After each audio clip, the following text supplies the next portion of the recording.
So we're going to be monitoring the dojo today. Now, last week in the dojo review, in the dojo books for qualifier number 1, dojo actually placed pretty well. They did a really, wait, we're on qualifier 2 for both of these. One second. For dojo, they placed pretty well. They did decent in the finals last week. They did better than what they did this week. Last week, finals for Americas in dojo, they got 8th place, 40 points, an average of what? Around, oh God, that's math. Math is hard. Like almost 7 points per game, a little bit less than that, like 6 point something, 6.7 around there, which was a good week for dojo. 8th place, having a sub of Ramboski, not playing with Jem Burton. Jem Burton still has no visa, is not in America yet. So obviously they couldn't compete with him last week, and they couldn't compete with this one. I believe as of right now, from what I know from my my talks with Jen, he still does not have his visa. He is hoping to get his visa by mid-November, but that left dojo needing a replacement here for Ramboski, or replacement for Jem Burton, which honestly, they low-key got a super sub. Let's be real. Ramboski, not afraid of subbing, has played exceptionally well pretty much his whole career as a substitute, playing with Nicewigg, playing with different players, always subbing in lands and also subbing in ALGS games. So dojo last week placed 8th place. That's a pretty good thing. I'll take that. Dojo gets 8th. That helps them out on the overall leaderboard to make sure they can qualify for the BLGS regional finals. But on top of all that, man, they came in last week, or this week, guns a-blazing. Pretty much had my chat being spammed. All you guys were saying dojo was going to win. And I don't think this went the way a lot of people did for some teams. Now, Complexity got 1st place, which was by far one of the most exciting weekends of Apex, or weeks we've had in Apex in a very long time. Falcons get 18th and dojo get 19th. So I was looking and I was like, dude, what the You know, I was a little high the other day. Okay, as some do. I partake, I dabble at points, nothing too crazy. And I was like, bro, what? Like, I'm sitting on my couch, I'm like, dude, it's really crazy that I know they have a sub, but like, they had a sub first week. Why did dojo go from 40 points all the way down to 11? Like a 29-point differential. 11 points through 6 games is bad. Like, that's just, there's no way to make that like sound good as a coach. There's no way to make that sound good as an analyst or a broadcaster. Like, 11 points in 6 games is really bad. You're not even averaging 2 points a game, which means you're averaging less than 2 kills a game. That's crazy. And for dojo, having players like Designful, Timmy, and Rambo who could all shoot, it pretty much was almost unheard of, especially in a lobby where I feel like they would have done really well. They had a lot of really A1 teams, tier 1 squads in this lobby. Majority of them were pro league teams or teams that could be in pro league.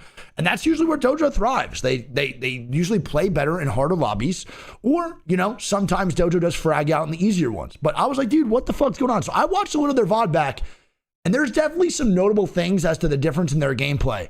And I'm not saying it was only Tim Tam's fault, but a lot of it was IGLing. Last week compared to this week, IGL differential was kind of more stagnant. Timmy seemed a little bit more complacent within the IGLing of this week compared to the last week where they got 8th place. So I want to go through, watch everything. We're going to watch last week's first. So we'll start off with the good one, 40 points to 11. Big difference here. I want to know what the fuck's going on. Is it a comp issue? So last week, right? If we look at the last week, Timmy played Newcastle, and he played pretty well. So I'm not going to say it's 100% a comp issue, but I will say for sure, Timmy looked better on Newcastle last week than he did on Bangalore this week, which is weird, right? Because Timmy is like inherently a very aggressive player and a very offensive character, but he low-key played really fucking good on Newcastle and kept his team alive in a lot of fucking different moments. So that, I don't know if it's 100% just a Newcastle thing or a team comp thing and there's other stuff involved, which there is, but that definitely 100% did not help their case of Timmy being a good Newcastle but not playing that good on Bang. Would you think that Jen's not being there taking dojo kind of a back? So I think right now, so one of the main things here too, that's a really good question, but one of the main things is for dojo is Jem Burton is kind of, no matter where Jem Burton goes, he's like that stereotypical guy that just kind of rides the wave of whatever it is. He doesn't really get angry, doesn't really get sad, doesn't really like do too much. He does get excited, but Jem Burton's like a very level-headed voice. And Jem Burton's also very blunt. Like Jem Burton will say like, yo, bro, you're being a dick. Or like, what are you even talking about? My guy's nuts. Like he'll say kind of slight remarks at you that will kind of set you back to reality a little bit and make you stay a little bit more grounded, where I feel like that's what dojo needs from a third. Enemy was also kind of like that. It's the way I put it with Enemy was like, Timmy is, it's just literally mommy and daddy fighting. And then enemy was there trying to always make it work where they didn't fight too long or argue too long. And that dynamic does seem unhealthy, and sometimes it does get there. But as long as you have that medium, that like happy voice in the middle to kind of just fix these situations that are kind of coming to arise, you're good. And enemy was that guy. The thing with Rambo, and this is no shade to Rambo, this is like entirely not. Rambo's kind of just like, let's get fucking hype, kid. Let's fucking scream. And let's have sex with MILFs, smoke cigarettes, frag out, and when we win, let's pop the fuck off. And that's just Rambo. That's his personality. That's who he is, bro. Let's smoke a dart first thing while taking a piss in the morning. Like, that's the type of guy he is. He's not really that, like, that medium voice of kind of just when they're arguing to just say, like, guys, chill, relax. You know what I mean? He's more of the guy like, yo, dude. Yeah, so that's another thing. Timmy, I was a Timmy doubter for IGLing for a while. And I don't think this is a Timmy IGLing issue anymore. There are some moments where I think Timmy's IGLing could be better, but I do think Jem Burton will be that glue once his visa does come through. And I definitely think that Jem Burton and Dojo will play overall better as a whole. Jem Burton's also a very decorated player and a very solid player at the same time. And one thing about Jem Burton that he does better than 99.9% of control players is his ability usage.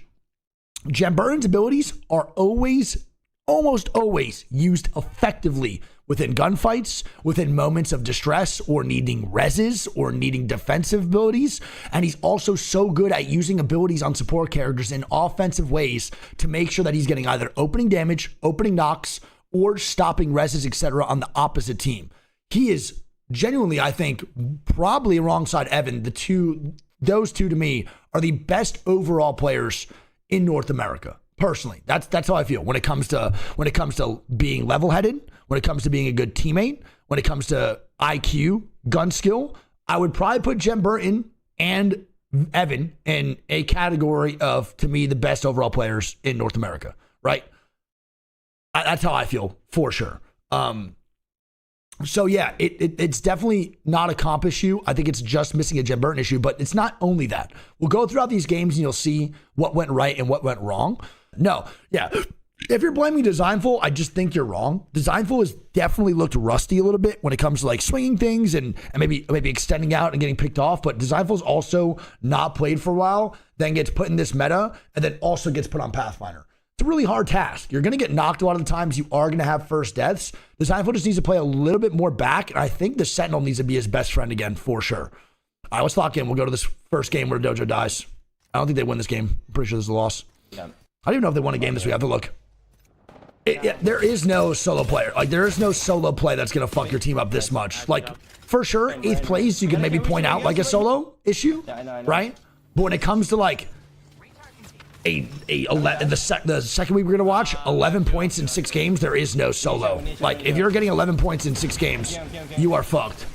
Also, just like a lot of panic sometimes throughout these moments, dude. They're behind us. I want. I'm gonna try to climb. On me. Dead? I'm banning. Hold knock, please. I'm bringing knock. Hold knock. Full heal ramp. Not worth. Everyone's shooting at us. No. I'm just playing hacker on him. Like, fuck off. Yep. Medding. Hold that knock.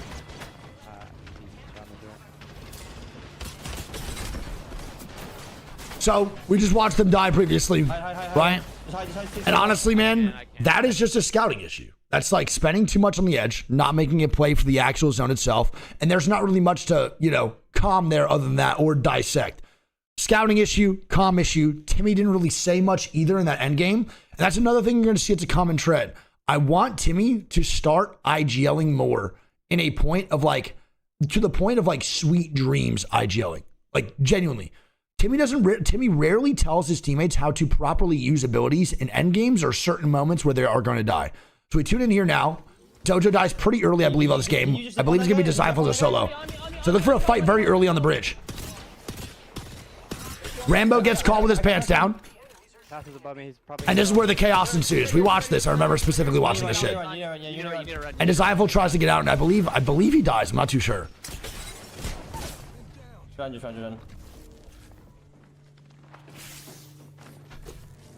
I think Designful does go down. I forget what point. I don't know when. So mobile shield down. There's somebody here.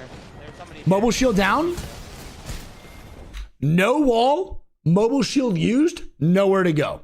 We're placing our mobile shield with no direction, nowhere to go. We have no idea what we're doing on the mobile shield. We're getting stared at by a Sheila, but we use that mobile shield drop down. We wait for it to break, and then we just die. Not a single comm to use, an early Q, and we have nowhere to go yet again without a single comm of where they need to be.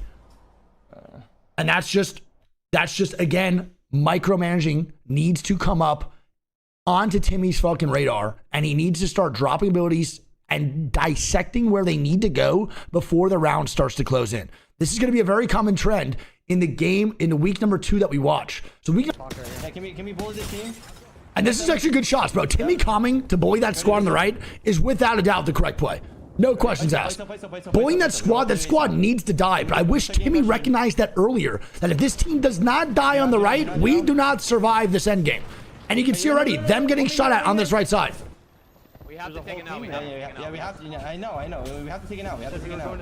And then again. I know. But come here. Another miscomm. Designful puts the zip line, not knowing where Timmy said it exactly. And then Designful also, regardless, didn't listen to Timmy and put it more towards the middle on the left side. And now look at the sandwich that Dojo puts themselves in. Shoot at them. One's knock. 100 on one. And this is just unfortunate, bro. Again, like 100 banger to both Design and Rambo. Sometimes the shit of the stick is just on your fucking edge. That's just so tough, dude. But again, they're expecting to rotate through this, bro, and survive in this situation, which is just not going to happen. They're literally not, they're expecting to not fight. Like, that's just how it goes. You gotta commit. It would have been better for them to fight that bottom left side or this top right team with a full fucking commitment, dude. I can't. I'm with you in a second here. We can't. They res. And now Timmy jumps down. And now Designful's on height. I'm good in middle. And now Timmy dies. Yeah. I'm with you. Do you see the chaoticness that happens in these late games? There's like no real direction. It's again just kind of like in their moments of their worst. Brother, they are very chaotic. In their moments of their best, though, Dojo is scary. But that is so chaotic. Rambo jumps down, no comms, up top. But there's no play being formulated. And that's what I want to change for Dojo. There's just no play being formulated at all. And this is not me trying to shun Dojo. This is just being critical. This is what a VOD review looks like. This is how I would VOD review coach as a coach as well. You can maybe reset right here. And then they just die here. I believe Rambo just tries to survive, then dies to energy late game. That's another average game. Like I said, there's just an average week. Nothing really crazy happened for Dojo, good or bad. It's just how it goes. This was a great, and I think that's just kind of, I don't know if that's map knowledge differential. I'm not really sure. But that is a horrible spot to be in round 2. And that's just easy to dictate because look how big that choke point is, bro. And there's the only way to get through to the fucking potential end game here, man. Like squads are gonna push through this and try to pressure, maybe move in, and then try to clear their edge. Like squads want to clear their backside right now, and Dojo was on the edge here. They already knew that team was on the left side, by the way. They were getting shot on the left side. I want to revamp. I think that's just also just moving without purpose again. It's evident they could have went into zone a little bit faster, and they just chose not to. I'm not really seeing the benefits as to what that edge gameplay would have got them. And there you go. Fucking ambush from every side. That's just unfortunate. It is unfortunate, but there was it just looked like no rotational plan. Like that's what it felt like again. Another Dojo, no rotational game plan here in the early game. It's what it feels like a lot of the time. It's tough. And in those situations when you are getting pinched like that, Timmy can do all he wants, but there's not really much he can do. You're getting pinched from the backside, you're getting pinched from the front. You're not going to survive that no matter what. And Timmy says it in his mind. Now, I'm not saying Timmy's wrong at all. I'm not saying Timmy's 100% wrong. I'm not saying that the Mythic Bin's the wrong call. It's just, to me, very interesting. And this, to me, goes to the point of Dojo rotating without purpose yet again. So if we're going to do all that, full commit to Furia, evacs down, abilities down, rotation fucked, why are we just giving up on the Furia then? What was the point of all that in the early game? To maybe catch one of them off guard? Maybe. Like, that wasn't guaranteed kills on a Furia. And that's kind of my point. Like, we just did all of that to commit to Furia just to change up our game plan in 0.3 seconds because we see a Mythic bin. So I don't think the Mythic bin's a bad play. But we see here, they literally die for this too. Yeah, on the outside on me. Wait, don't, I'm hiding. And that's another thing here too, is, brother, we're playing for a Mythic bin. Mythic bins right now, dude, are fucking good. You got to expect another team to actually play for it. Especially with Vince and the triple red, these fights should be easier to move on in, which is fine. Damn, Rambo just gets fucking annihilated. You can probably play for res. Holy shit. Yeah. Was he still on the roof when he died? Wait, I'm hoping that's his bring out. Come to me. God damn. Probably dead. Hold on. Yeah. Pushing up. You guys can run too. The Newcastle died. Hey, go. No. I couldn't. How'd you dive in? Climbed the roof and. And I mean, that's just with Rambo going down. He went roof side, got fucking a top roof, got absolutely fucking rocked on rotate, didn't stay with the squad, went on roof for shots, and then dropped down and just died. And that's just playing support characters. But again, I feel like that's not even like a bad fight. Like, that's a standard fight on E-District. It's like, I'm not saying it's a bad fight to take. It's maybe a harder one in the rotation in because your back's against the fucking zone and teams will live in front. But again, I just feel like in general, again, there's no early game plan. Like, there's just none. That's just it's just a waste of time in the beginning of the game to put yourself into sporadic call to get a Mythic bin, to then to take a fight randomly that you didn't even probably want to take in the first place. And that to me is just, again, a dojo situation. And I'm going to keep on saying it. That'd be completely real. It's yours? Yeah, it's mine. Say that. I'm holding. But no Newcastle holding the bridge side is a fucking tough thing. And then on top of that, bro, they're getting Kraber from Sweet Dreams, which not much you can do in that situation. I think it was Sweet or somebody, I forget who it was. They get Kraber 2 times, I think. They don't know. But I think this is all a lot of a Newcastle diff here too in these situations. I would say their week 2 was. Yeah, I mean, this is just chalked. I think that's just Newcastle diff, maybe. Look at this. But then also, listen to this right now. There's no talk about what should happen. There's not a single comm really being given. Like, I know this is game 6, and morally, you're probably a little defeated. Mentally, you're probably a little out of it. You didn't have a good week. You have like fucking 7 points going into this game, maybe even less, or even a little bit more. But not a single word's really being said. Just res. Listen. On me. This side's looking too.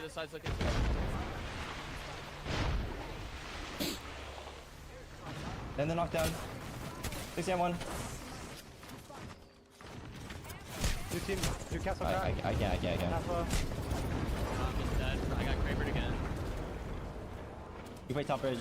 Pan the car. Top bridge, pan the car. Not much to say. Yeah, They all died. No, there's another team though. There's another Newcastle team. No, they're going here. Yeah, you can raise down here. Come below. There's a wall. There's a wall too. You can legitimately rest right here. I'm gonna push. Right here. It's one guy. It's two. Getting pushed this way is crazy too, by the way. I mean, that right there, to me, Newcastle differential, for sure. I think that was good calling by Timmy. I think it's a good job taking the Spider Cave. I think it's a good job taking that left side bridge. I don't think it's a bad play. It's only bad because we do not have the N of the C, Newcastle, baby. It's truly just that simple. Right there, also, you get Kraber, not much to do. So, for week 1 and 2, I would say for Dojo, it's overall not too bad. They played really good throughout every other week other than just the finals, or every other round other than just the finals. But in these situations, brother, I really do feel like a lot of the time, it just comes down to genuinely micro and macro rotation. I want to see what Timmy says about Newcastle. One sec. Let's watch this at the end of the VOD. Oh, I can't really find it, but apparently they talked about playing Newcastle. I mean, all right, in this team, okay, let's say Rambo is gone for week 3 of BLGS. Who plays Newcastle here? What are we thinking in this situation? Is it Timmy? Is it Designful? Is it Jemburian? Now, starting on Monday, the game's going to be inherently so different, potentially. That's what people are saying. The game might be a little different. We're having, apparently, according to leaks, huge systematic changes in Apex. Timmy, definitely. I think if Newcastle is still meta, I think it has to be Timmy. Only issue I see here, though, bro, is Zach Mazer does a pretty good job of it. I think Timmy should VOD review Zach Mazer. IGLing on Newcastle is not easy. Not only do you have to worry about your team's micro and their macro and then your rotations, you got to worry about probably the most important and integral part of your gameplay, which is Newcastle wall and mobile shield. I genuinely think that is one of the toughest things to do just as a Newcastle gamer. Now you add over, on top of that, the IGLing aspect. Not many players can do that. We have Zach Mazer, we have Monsoon, 2 IGLs that play Newcastle and do it very, very well. I think for team comp, if this meta stays the same, which it might not, I think a really good Dojo comp, and I really, really, really would love to see them players. I just think Bang, Cat, Newcastle, bro. Like genuinely, I think Bang, Cat, Newcastle for Dojo could be so fucking good. I think you put Designful on Bang. I think you put Jen on Cat, and then you put Timmy on Newcastle. I think if you want to get a little bit freaky here, I don't think you put Designful on Pathfinder personally. Are any of you guys a fan of Designful Pathfinder? I'm not really a huge fan of it. I would rather see Designful get better at Bang than get better at Newcastle or at Pathfinder personally. But I really don't like him on the Pathfinder. I feel like 1, he gets picked out a lot. 2, he takes too much damage in fights because that character is just wider by nature. And I don't think that allows for Designful to get the angles that he needs to actually be the top tier player he is.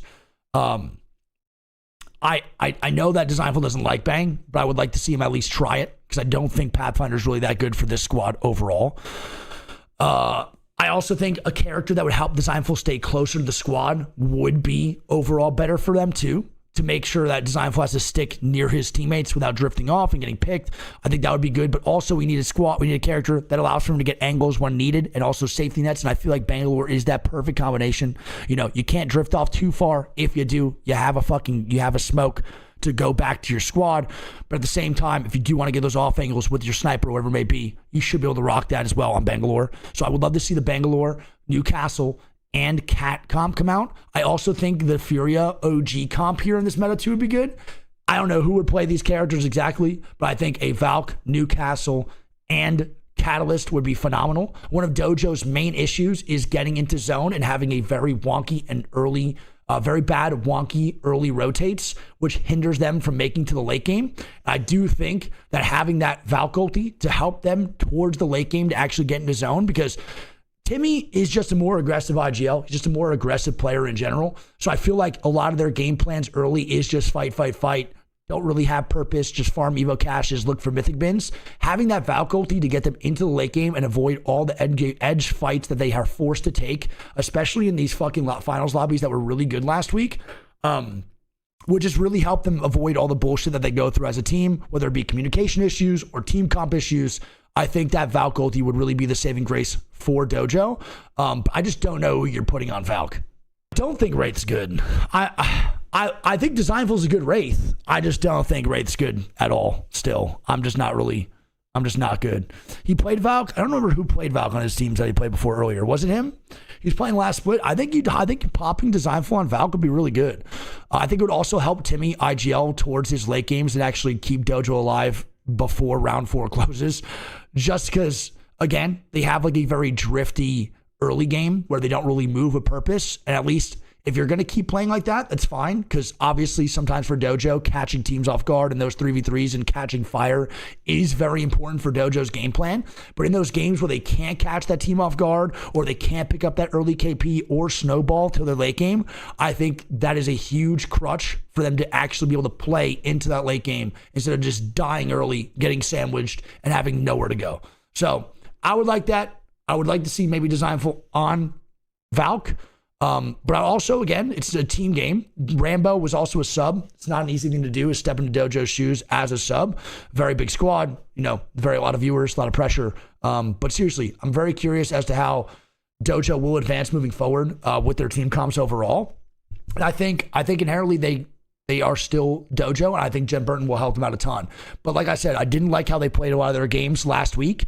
I'm not a fucking pro myself right now, but I feel like I know a lot of Apex in order to actually give valid criticism sometimes. And I feel like problem number 1 with Dojo, without a doubt, is just early game drifting. no purpose to their movement, no purpose to rotations. Teams like Falcons, whether they played bad last week or not, whatever, they always move with a purpose. Zero always has a game plan, unless it's scrims, who gives a fuck, but they're always moving to do something deviously with a plan. I want to see Dojo take that approach because a lot of their games that we watch, their late games are great, and it's a lot of mechanics riding on their late games, but they're setting stuff up early for greatness in the late.